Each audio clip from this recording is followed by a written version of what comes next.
Now this, to me, seems like a different thing from what you were saying before, and it's just in the manner that you're expressing yourself now. I think it's much clearer now what you are actually against, and how you see these male-female dynamics. Well, the funny thing is that I'm not so much against.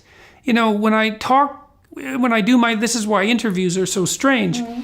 When I do my lectures, I don't talk politically. I'm not against things. I'm for individual people.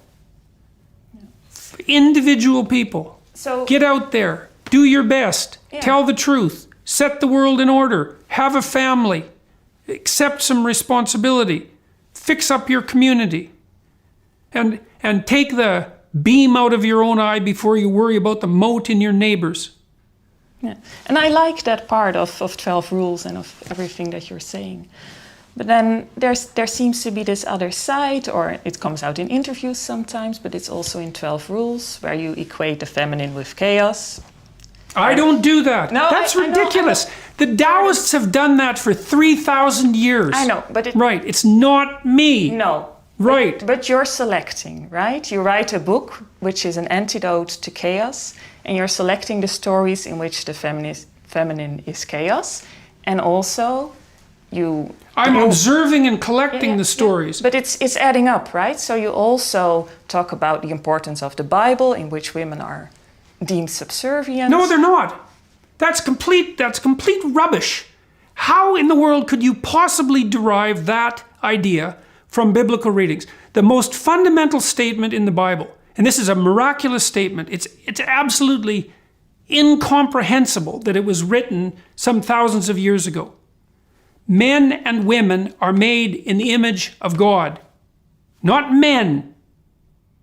Men and women. But you know that there's also passages in there which do posit the woman as subservient. What passages are you referring to? Well, where it's told to Adam and Eve that women will henceforth have to obey their husband. Well, that wasn't what would you say? That wasn't a divine injunction. It was a terrible warning. Okay, it wasn't a statement about how society should be structured. It was a statement about the inevitability of that happening, because women were going to be vulnerable in pregnancy and in child raising. Now, I understand your interpretation. You're interpreting the Bible and you're interpreting Nietzsche and bringing it all together. It's fine that you're doing that in your way. But can you understand that to women it may feel like you are against them? What do you mean it may feel to women?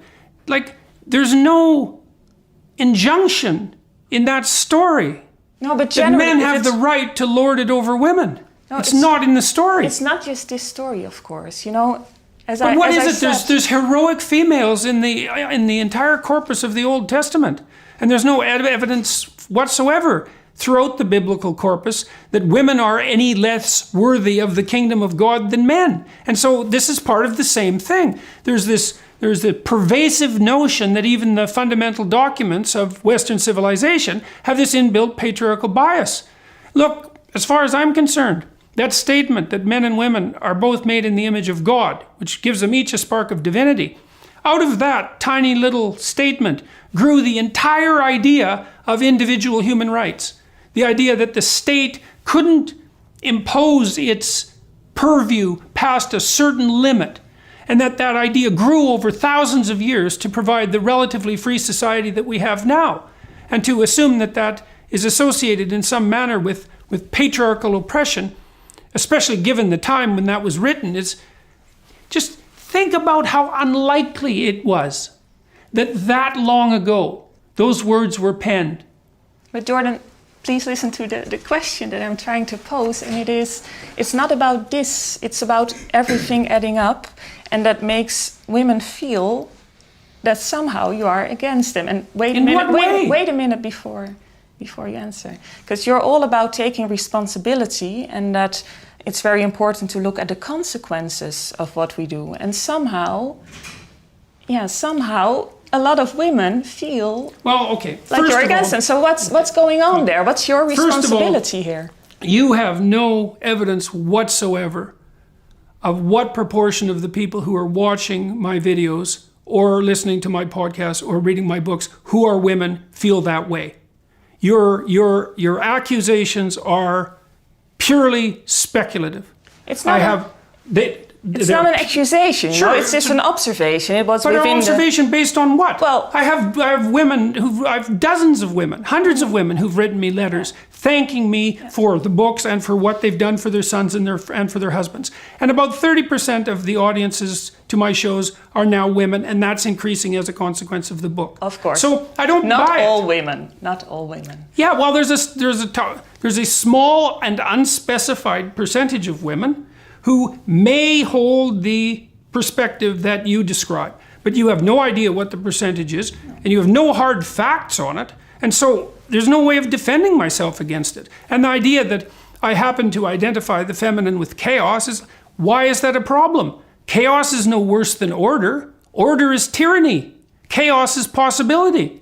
The mere fact that people don't do a close enough reading to understand that these two powers are equally balanced, in that order can be security or tyranny, and that chaos can be potential or uncertainty. The fact that people aren't reading carefully enough to understand that is not my problem. They could read it carefully enough to understand that. And to say that that's a fabrication on my part is absolutely foolish.